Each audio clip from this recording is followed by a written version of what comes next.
Yes, good evening. आज नया chapter हम लोग स्टार्ट कर रहे हैं मैक्रो का, चैप्टर नंबर 2, जिसका नेम है नेशनल इनकम अकाउंटिंग। क्या नेम है? National income accounting.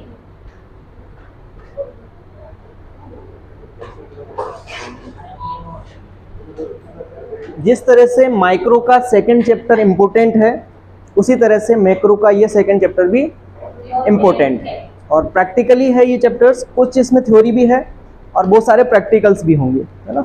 तो अपन को बहुत अच्छे से इस चैप्टर को पढ़ना है। इस चैप्टर को स्टार्ट करने के लिए अपन को कुछ बेसिक कॉन्सेप्ट समझने पड़ेंगे पहले, है ना। मैक्रो इकोनॉमिक्स से रिलेटेड कुछ बेसिक कॉन्सेप्ट्स होते हैं जिसके बारे में हम लोग डिस्कस करेंगे। जो सबसे पहला बेसिक कॉन्सेप्ट है वो है माइक्रो मैक्रो पैराडॉक्स। टॉपिक का नेम क्या है? Micro macro paradox. इसी को एक और नेम से जाना जाता है, paradox of thrift.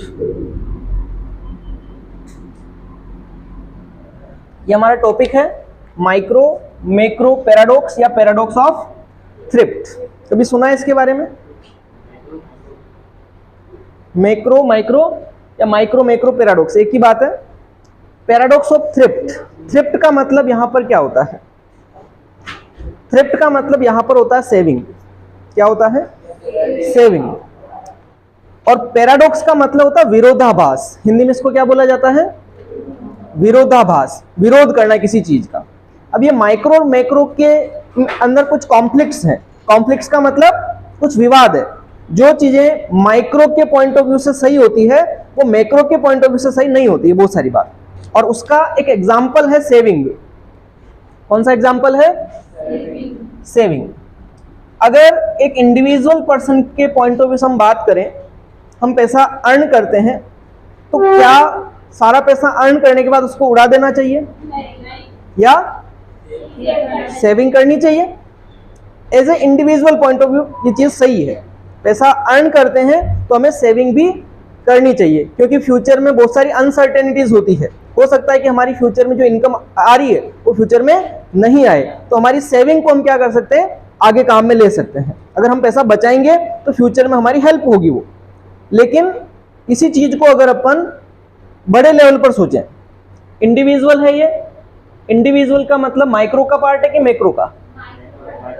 Individual components हम लोग कहां स्टडी करते हैं? माइक्रो में स्टडी करते हैं। लेकिन अगर इसी चीज को हम थोड़ा सा वाइडर लेवल पर सोचें, मैक्रो लेवल पर सोचें, और अगर सेविंग एक कंट्री लेवल पर अपन देख रहे हैं एज ए होल,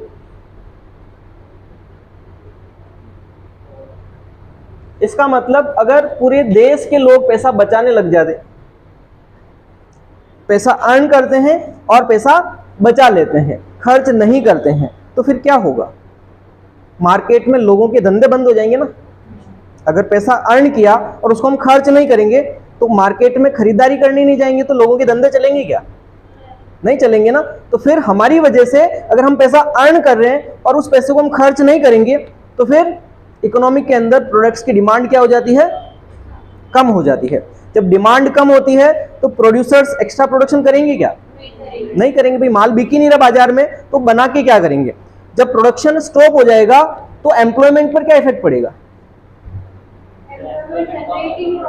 एम्प्लॉयमेंट भी बंद हो जाएगा ना। भैया आज फैक्ट्री के अंदर 1000 वर्कर्स काम कर रहे हैं, प्रोडक्ट्स की डिमांड कम हो गई, फैक्ट्री की आधी मशीनें काम में आ रही है, तो वर्कर्स भी क्या कर दिए जाएंगे?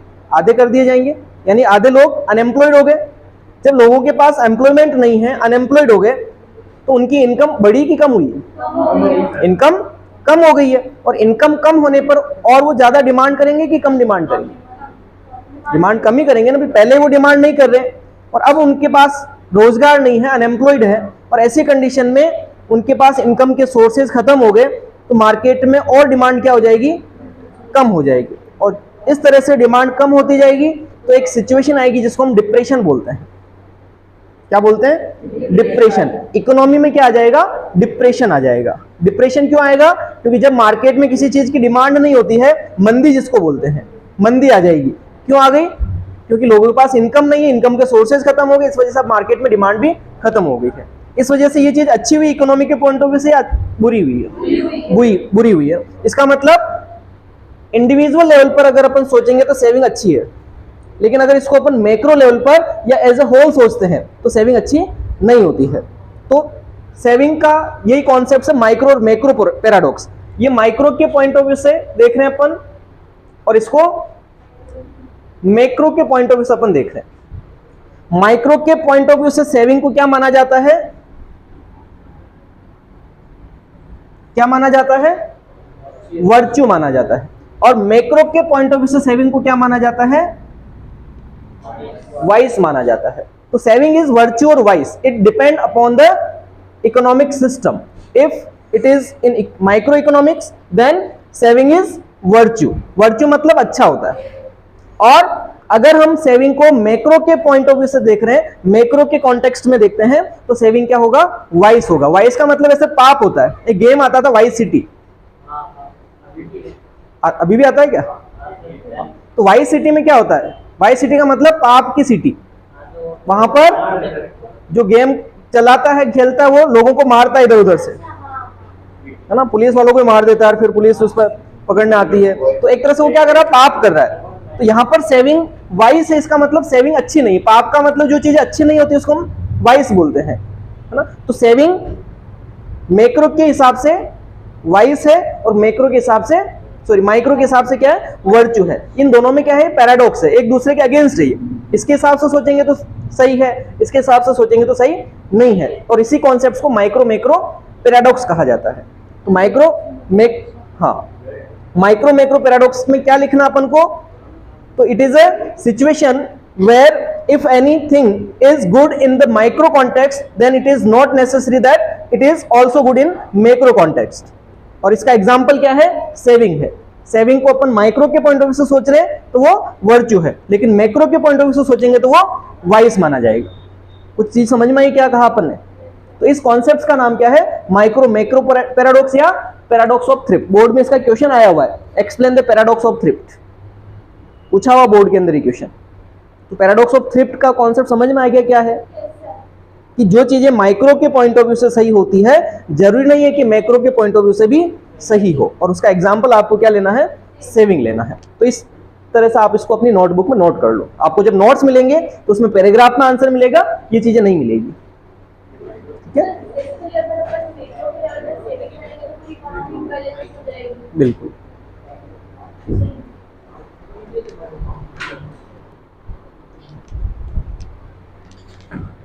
Now the next topic is basic concepts of macroeconomics. Basic concepts of macroeconomics। हम मैक्रो इकोनॉमिक्स में और क्या चीजें पढ़ते हैं, है ना, वो चीजें अपन पढ़ रहे हैं यहाँ पर। तो सबसे पहला है इसमें कंजप्शन एक्सपेंडिचर। क्या आएगा? Consumption expenditure. अच्छा, सबसे पहले आप बताएंगे कंजप्शन का मतलब क्या होता है? किसी चीज को कंज्यूम करना, उसे हम कंजप्शन बोलते हैं। क्यों करते हैं कंज्यूम? वांट को सेटिस्फाई करने के लिए, है ना। माइक्रो में हमने पढ़ा था, कंज्यूमर के बारे में भी पढ़ा है और कंजप्शन के बारे में भी पढ़ा है। तो कंजप्शन एक्सपेंडिचर क्या होता है? जब कोई पर्सन किसी थिंग को कंज्यूम करता है अपनी वांट को सेटिस्फाई करने के लिए, तो उस पर जो एक्सपेंडिचर स्पेंड करेगा, उस एक्सपेंडिचर को हम क्या कहेंगे? Consumption expenditure. जैसे अपन को बहुत तेज भूख लगी थी, अपन ने पिज्जा ऑर्डर किया, तो पिज्जा ऑर्डर करेंगे तो पैसा खर्च करना पड़ेगा ना, that is called consumption expenditure. यानी कि ह्यूमन बीइंग अपनी नीड को सेटिस्फाई करने के लिए किसी कमोडिटी पर स्पेंड करता है और उसको कंज्यूम करता है, तो उस पर जो एक्सपेंडिचर हुआ वो एक्सपेंडिचर क्या है? Consumption expenditure. ठीक है, इसके बारे में कुछ लिखा नहीं रहा, नोट्स जब मिलेंगे उसमें सब कुछ लिखा हुआ है। केवल मैंने समझाया है कंजप्शन एक्सपेंडिचर का मतलब क्या है। Expenditure spend on the consumption goods, expenditure spend on the consumption goods is called consumption expenditure. अगर आप लिखना चाहें तो सिंपल सी लाइन लिख दो, expenditure spend on the consumption goods. अब ये कंजप्शन गुड्स क्या होते हैं? वैसे अपन गुड्स पढ़ेंगे आगे चलकर, गुड्स के क्लासिफिकेशन को भी अपन को पढ़ना है। Expenditure spend on consumption goods. Expenditure spend on consumption goods.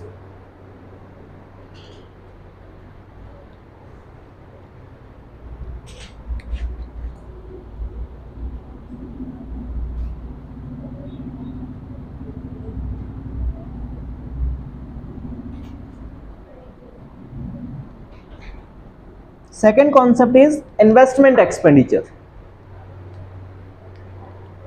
Investment expenditure. What is the meaning of investment?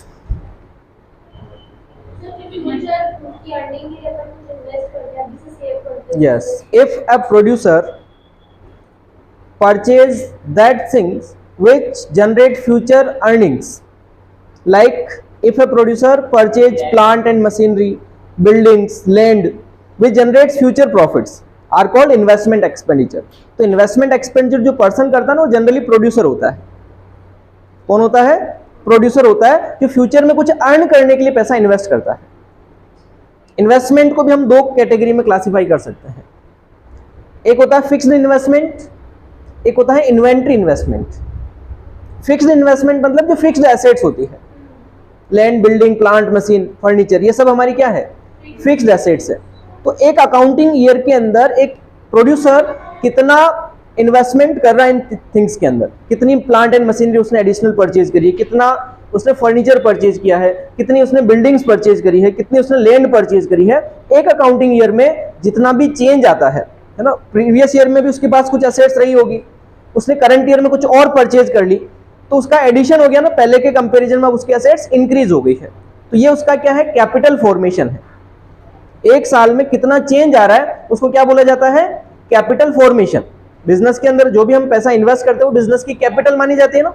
Accounts में आप 11th में ये चीज पढ़ी है, बिजनेस में जो भी पैसा इन्वेस्ट करते हैं बिजनेस की क्या है? कैपिटल होती है। और कैपिटल एक साल से दूसरे साल में कितनी चेंज हो रही है। पहले साल जैसे हमने एक मशीन से बिजनेस स्टार्ट किया, अगले साल हमारे पास 5 मशीनें हो गई है, तो हमने कितनी एडिशन और करी है? 4 मशीनें और परचेज करी है। This is called capital formation. हमारे प्रीवियस ईयर के कंपैरिजन में करंट ईयर में कितनी एसेट्स हमने और इंक्रीज कर दी है, इसे हम क्या बोलेंगे? Capital formation. और ये हमारा फिक्स्ड इन्वेस्टमेंट है।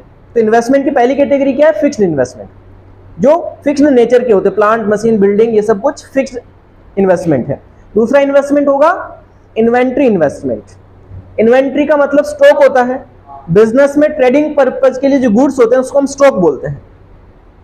अकाउंट्स में आपने ये बहुत अच्छे से पढ़ा होगा, स्टॉक। स्टॉक का मतलब इन्वेंट्री, जो हमारे बिजनेस में ट्रेडिंग पर्पज के लिए है। जैसे एक फर्नीचर का ओनर है, तो फर्नीचर के ओनर के लिए फर्नीचर एसेट्स नहीं होकर इन्वेंट्री है वो, क्योंकि वो ट्रेडिंग किस में करता है? फर्नीचर में करता है। बैंक जो होते हैं ना, बैंक के लिए पैसा एक स्टॉक है, क्योंकि बैंक किस में डील करता है? पैसे में डील करता है, तो उसके लिए वो स्टॉक हो गया। तो स्टॉक का मतलब वो थिंग्स जिसमें हम ट्रेडिंग करते हैं। अगर हमारे फर्नीचर का बिजनेस है तो फर्नीचर हमारे लिए एसेट्स नहीं है, तो फर्नीचर हमारे लिए गुड्स है। लेकिन अगर हमारे फर्नीचर का बिजनेस नहीं है, जैसे कोचिंग सेंटर है, तो यहां पर जो फर्नीचर लगा फिर ये हमारा गुड्स नहीं है, ये फिर एसेट्स है। तो डिपेंड करता है कि हम काम क्या करते हैं। तो इन्वेंट्री का मतलब स्टॉक होता है जिसमें बिजनेसमैन डील करता है, तो उसमें भी तो इन्वेस्ट करना पड़ता है। हम इकट्ठा माल खरीदते हैं और उसको फिर हायर प्राइसेस पर बेचते हैं, तो इन्वेंट्री खरीदने के लिए भी पैसा खर्च करना पड़ेगा, उसको हम बोलेंगे इन्वेंट्री इन्वेस्टमेंट। दो तरह की इन्वेस्टमेंट हो सकते हैं, फिक्स्ड इन्वेस्टमेंट और इन्वेंट्री इन्वेस्टमेंट। फिक्स्ड इन्वेस्टमेंट का मतलब fixed assets, plant, machine, building, और इन्वेंट्री इन्वेस्टमेंट का मतलब stock in which business trade, जिसमें बिजनेस क्या करता है? ट्रेड करता है, उसको हम क्या बोलेंगे?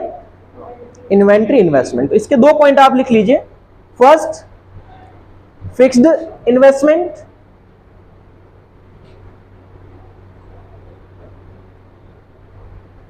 and second is inventory investment.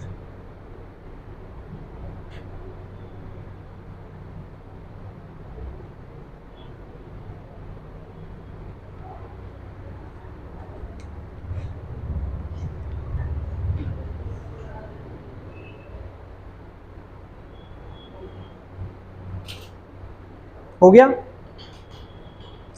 इसी इन्वेस्टमेंट के कॉन्सेप्ट्स में एक और चीज है, इन्वेस्टमेंट को हम एक और कैटेगरी में क्लासिफाई कर सकते हैं जिसको बोला जाता है gross investment and net investment. क्या है? Gross investment and net investment. अब ये ग्रॉस और नेट क्या होते हैं उसको समझते हैं।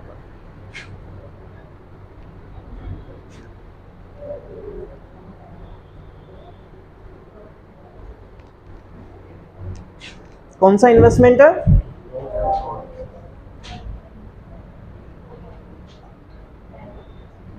एक तो होता है ग्रॉस इन्वेस्टमेंट और एक होता है इन्वेस्टमेंट की। ये अलग टाइप है, तो इसको अपन सीडी लिख सकते हो, कोई फर्क नहीं पड़ेगा। क्वेश्चन आएगा तो सीधे आएगा ग्रॉस और नेट इन्वेस्टमेंट को समझाओ। हाँ, तो ग्रॉस इन्वेस्टमेंट क्या होता है और नेट इन्वेस्टमेंट क्या होता है वो हम लोग पढ़ रहे हैं। देखिए, ग्रॉस पढ़ने से पहले कॉन्सेप्ट्स अपन पढ़ेंगे डेप्रिसिएशन। क्या टॉपिक है?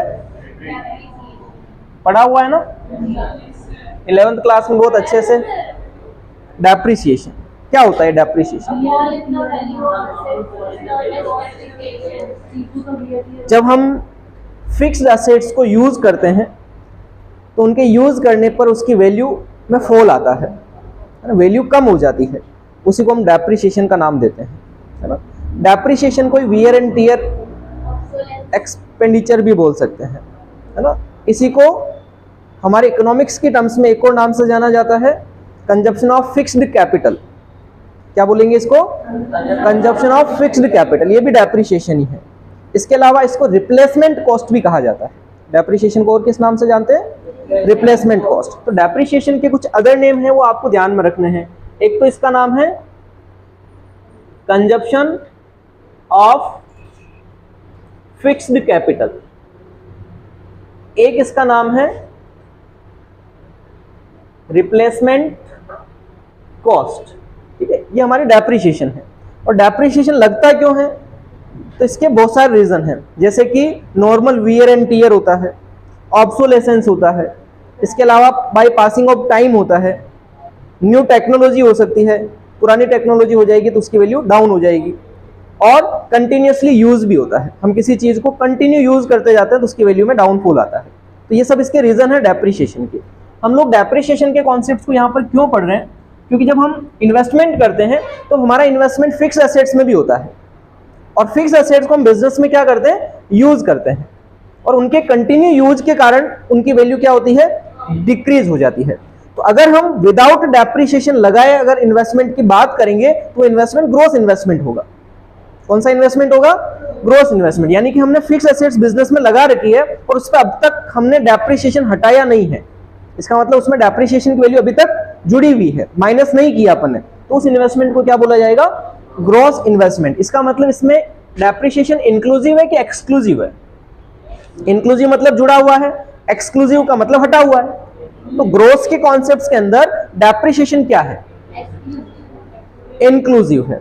अभी तक हमने इसको हटाया नहीं। मैं क्या बोल रहा हूं? ग्रोस इन्वेस्टमेंट का मतलब ऐसा इन्वेस्टमेंट जिसमें से अभी तक हमने क्या नहीं हटाया है? डेप्रिसिएशन को नहीं हटाया है, यानी डेप्रिसिएशन अभी उसमें क्या है? इंक्लूड है। तो ग्रोस इन्वेस्टमेंट का मतलब क्या होगा? Inclusive of depreciation, inclusive of depreciation. और यहां पर इन्वेस्टमेंट हमने बोला है, कौन सा इन्वेस्टमेंट? हमने नहीं बोला है कि वो फिक्स्ड है कि इन्वेंट्री है। तो ये टोटल इन्वेस्टमेंट हमारा कौन सा इन्वेस्टमेंट है? टोटल। यानी कि इसमें फिक्स्ड इन्वेस्टमेंट भी आ गया और इन्वेंट्री इन्वेस्टमेंट भी आ गया। और इसमें से अभी तक हमने जो फिक्स्ड एसेट्स यूज करी है उस पर जो डेप्रिसिएशन लगा उसको अपन ने हटाया नहीं है। तो इसका मतलब इसमें डेप्रिसिएशन क्या हो गया? इंक्लूसिव हो गया। कुछ आया समझ में? ऐसा इन्वेस्टमेंट जिसमें डेप्रिसिएशन इंक्लूड होता है उसको क्या बोला जाता है? Gross investment. और अगर नेट पूछा जाएगा तो ऐसा इन्वेस्टमेंट जिसमें डेप्रिसिएशन क्या हो जाए? एक्सक्लूसिव हो जाए, एक्सक्लूसिव ऑफ डेप्रिसिएशन। यानी कि जब हम डेप्रिसिएशन को ग्रोस इन्वेस्टमेंट में से हटा देते हैं, माइनस कर देते हैं, तो जो रिमेनिंग बचेगा उस इन्वेस्टमेंट को क्या बोला जाएगा? Net investment. तो अगर आपको जैसे क्वेश्चन आता है, if gross investment is 50,000, depreciation is 10,000, then find out the net investment. कितना होगा बताइए? gross investment is 50,000, depreciation is 10,000, then what is the value of net investment? 40,000। Simple सा बात है कि अपन को नेट इन्वेस्टमेंट निकालना है तो क्या करना पड़ेगा, जो ग्रॉस इन्वेस्टमेंट है इसमें से क्या माइनस कर देंगे, डेप्रिसिएशन को माइनस कर देंगे। यानी कि 50,000 है, 50,000 में से 10,000 माइनस करेंगे तो क्या बचेगा, 40,000। बिल्कुल है, तभी तो साथ में पढ़ा अपन ने। हाँ, एक इंक्लूसिव एक एक्सक्लूसिव है। इंक्लूसिव मतलब इसमें प्लस है, एक्सक्लूसिव मतलब माइनस है। और यही अगर क्वेश्चन अपन से पूछा जाता, if net investment is 40,000, depreciation is 10,000, then what is the value of gross investment?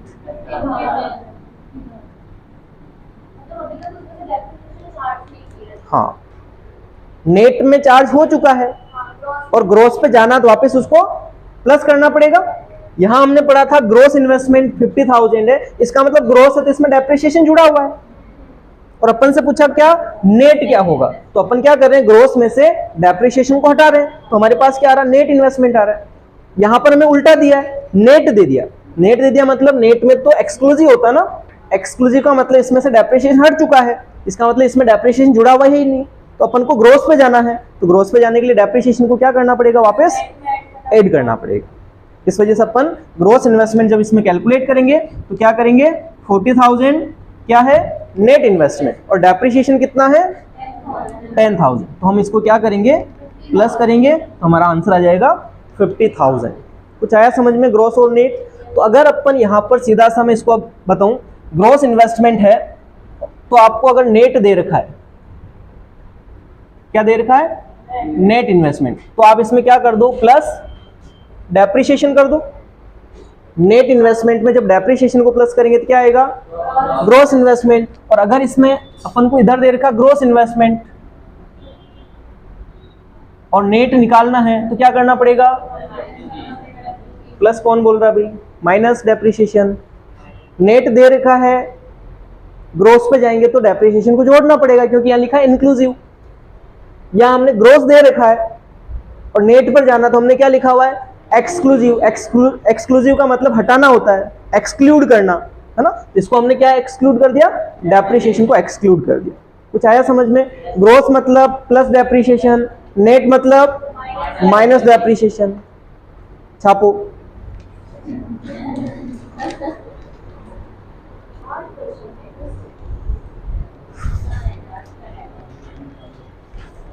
Yes, एक जो डेप्रिसिएशन है, जब हम न्यूमेरिकल्स करेंगे तो डेप्रिसिएशन कुछ क्वेश्चंस में हमें गिवन होगा जिसका नाम इनमें से कुछ भी हो सकता है। तो आपको ये तीनों नाम अच्छे से लर्न होने चाहिए, इन तीनों का मतलब डेप्रिसिएशन होता है। सेकेंड थिंग, जब डेप्रिसिएशन हमें नहीं दे रखा होगा तो फिर डेप्रिसिएशन कैलकुलेट भी करना पड़ेगा, डेप्रिसिएशन निकालना पड़ेगा। तो डेप्रिसिएशन निकालने के दो तरीके होते हैं, आप लोगों ने 11th में पढ़े होंगे। डेप्रिसिएशन को हम लोग दो तरह से कैलकुलेट करते हैं, अकॉर्डिंग टू कंडीशन अपन कैलकुलेट करेंगे। If rate of depreciation is given,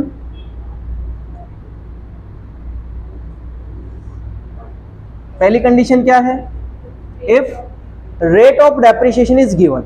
अगर हमें डेप्रिसिएशन की रेट दे रखी है तब डेप्रिसिएशन जो पर एनम आता है ना, डेप्रिसिएशन क्या आता है, पर एनम आता है, तो उसका फॉर्मूला हो जाएगा cost of assets into rate upon 100 into month upon 12, जो भी टाइम होता है ना, उससे अपन निकालेंगे। 6 मंथ का भी हो सकता है, 7 मंथ का भी हो सकता है, वो टाइम देखना पड़ेगा अपन को। लेकिन अगर अपन को रेट नहीं दे रखी है, if rate is not given, अगर हमें डेप्रिसिएशन की रेट नहीं गिवन है तब हम डेप्रिसिएशन का क्या फॉर्मूला यूज करते हैं, depreciation per annum equals to, इसका फॉर्मूला होता है cost of assets minus scrap value divide bye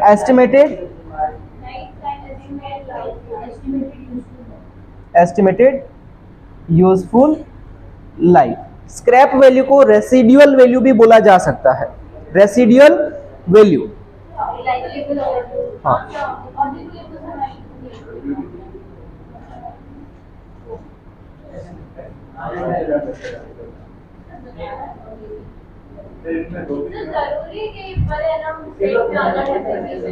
per annum ही निकलता है, 1 साल का निकालते हैं इसलिए पर एनम वर्ड आता है, ठीक है ना।